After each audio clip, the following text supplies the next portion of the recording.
এতগুলো দায়িত্ব সরকারকে নিতে হবে, তাই না? সো এই সরকারকে ডেফিনেটলি বাংলাদেশের মানুষ লাল কার্ড দেখিয়েছে। কয়েক গজের মধ্যে আনসার ক্যাম্প আছে, একটা মানুষ এগিয়ে এলো না, ভিডিও করলো দূর থেকে। পরের দিন যখন গণমাধ্যম এলাকায় গেল, একজন প্রত্যক্ষদর্শীও মুখ খুললো না। আমি যদি ওনার এই বক্তব্যকে আলোচনা করি, ডেফিনেটলি বাংলাদেশের মানুষ মিটফোর্ডের ঘটনা একটি গোষ্ঠীকে লাল কার্ড দেখেছে। সেই গোষ্ঠী হচ্ছে যারা সরকারের সঙ্গে যুক্ত। বিকজ আমরা তাহলে আলোচনায় যাওয়ার আগে কিছু সংবাদের শিরোনাম একটু শোনাতে চাই। আজকের নিউজ পেপারেরই কিছু সংবাদ যদি আমরা দেখি, মিটফোর্ডের ঘটনায় জনগণ একটি বিশেষ গোষ্ঠীকে লাল কার্ড দেখিয়েছে, এমনটা বলছেন জামায়াত নেতা সেলিম। আবার নাহিদ ইসলাম বলছেন, একটি দল একসময় পাকিস্তানপন্থীর পুনর্বাসন করেছিল, এখন মুজিববাদীদের পুনর্বাসনের চেষ্টা করছে।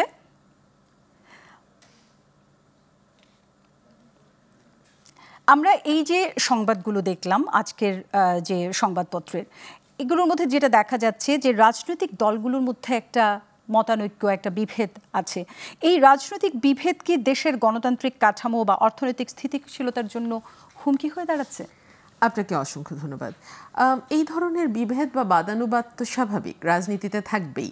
এইটুকু যদি না থাকে তাহলে তো বাংলাদেশের সকল রাজনৈতিক দল মিলে একটি রাজনৈতিক দল হতো। যেহেতু দলগুলো আলাদা আলাদাভাবে নিজেদের রাজনৈতিক আদর্শ মতাদর্শ অনুযায়ী রাজনীতি করছে, যেহেতু দলগুলো প্রত্যেকেই যার যার মতো করে নির্বাচনে অংশ নেবে, অনেকগুলো রাজনৈতিক দল হয়তো নিজের মার্কাতেই নেবে, কোনো জোটের অংশ হবে না। আমরা এখন আসলে ঠিক জানি না নির্বাচনে কি হতে যাচ্ছে। সো রাজনৈতিক দলগুলোর মধ্যে পরস্পরকে কিছুটা খোঁচা দিয়ে, কিছুটা আক্রমণ করে কথা বলা, এটা খুব অস্বাভাবিক কিছু নয়। তবে দেখতে হবে যেটা, এক হচ্ছে সেই কথা বা সেই আক্রমণ কতটা সত্যের উপর ভিত্তি করে, দুই হচ্ছে সেই কথা বা আক্রমণ কতটুকু আপনি সভ্যতা, ভদ্রতা এবং রাজনৈতিক শিষ্টাচারের মধ্যে করছেন, তিন হচ্ছে আপনি সেই কথার মধ্যে দিয়ে কোনো মিথ্যা প্রোপাগ্যান্ডাকে প্রমোট করছেন কিনা, এই বিষয়গুলো। বাট এর বাইরে আমি মনে করি রাজনৈতিক দলের মধ্যে মতভিন্নতা থাকবে এবং পরস্পরকে হয়তো কিছুটা খোঁচা দিয়েও কথা বলবে। এখানে নাথিং রং ইন ইট। আমি তারপরে এই আলোচনাটা আসছে, আমাদের আরেকজন অতিথি আমাদের সাথে এসে যুক্ত হয়েছেন। আমাদের সাথে আমরা বলেছিলাম যে আমাদের আজকের বক্তব্যের যে বিষয়টি, আলোচনার যে বিষয়টি, সেটি হচ্ছে রাজনৈতিক বিভেদ কি সংকটে ফেলছে দেশকে। আমাদের আরেকজন অতিথি বলছিলাম যে আমাদের সাথে কিছুক্ষণ মধ্যে এসে যুক্ত হবেন। তিনি আমাদের সাথে এসে পৌঁছেছেন গণ অধিকার পরিষদের সভাপতি নুরুল হক নূর। নূর, আপনাকে স্বাগত জানাচ্ছি। Thank you. আমরা আলোচনা করছিলাম যে আজকে যদি আমরা সংবাদপত্রগুলো দেখি, সেখানে আমরা দেখতে পাচ্ছি যে অনেকগুলো সংবাদ, আমি এর মধ্যে দুটো সংবাদের আলোচনা করে ফেলেছি, যে মিটফোর্ডের ঘটনায় জামাত ইসলামের নেতা বলছে যে জনগণ একটি বিশেষ গোষ্ঠীকে লাল কার্ড দেখাচ্ছে। আবার নাহিদ ইসলাম বলছে এনসিপি থেকে যে একটি দল একসময় পাকিস্তানপন্থীদের পুনর্বাসন করেছিল, এখন মুজিববাদীদের পুনর্বাসনের চেষ্টা করছে। আবার ছাত্রদল সভাপতি বলছেন যে বাংলাদেশ অস্থিতিশীল হতে পুরো দায়ভারই জামায়াত শিবিরকে নিতে হবে। আবার আমরা দেখলাম আরেক জায়গায় জামায়াত, চরমোনাই পীর এবং এনসিপির কঠোর সমালোচনা করেছেন মির্জা আব্বাস। তো কিন্তু আবার সবচেয়ে ভালো আরেকটা যে সংবাদ, যেটা সবগুলো গণমাধ্যমে আমি দেখেছি, যে দীর্ঘ আলোচনায়ও সংসদের নারী প্রতিনিধিত্ব উচ্চকক্ষ নিয়ে মতৈক্য হয়নি, যেটা জাতীয় ঐক্যমত্য কমিশন বলেছে।